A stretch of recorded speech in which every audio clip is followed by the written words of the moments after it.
Thank you very much, Last Carelock. Acting Leader, over the last number of weeks, a lot of people in this House would have had representations and spoken with INTO ahead of the upcoming budget.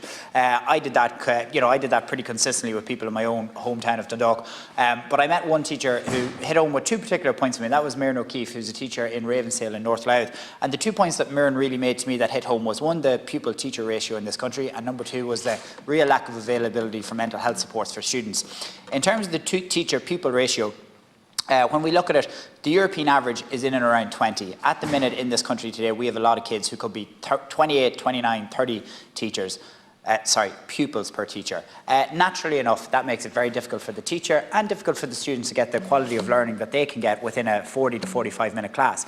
If we can reduce that pupil-teacher ratio down to the optimum European average of 20, that would be really, really incredible. But I know it's easy to get up here and say we should do this, we should do that.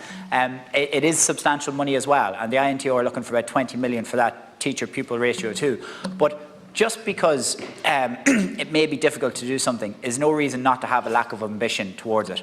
And I think that is definitely where we should aim and try and get the teacher-pupil ratio down as low as possible in this country and as close to European averages. So that is something that I hope the Minister could look at for the budget next week. The second issue is in relation to mental health supports. And so many teachers are having to fill a gap in terms of mental health supports in primary schools and secondary schools. A lot of them aren't even qualified to do so. I feel the same way in my own role as a politician in my office at home. The amount of people coming into me, and I'm an unqualified social worker, so I feel for teachers in the same type of way. And one of the key things that the INTO and teachers are saying is that if they had the opportunity for a €20 grant per pupil, that would cost around 11 million on the upcoming budget, and that would allow for on-site counselling. This is what teachers in my home county of Dundalk and County Louth have been saying to me, and in particular Miriam O'Keefe, who I had a really detailed conversation with, and I'd like to see some action on it in the upcoming budget next week.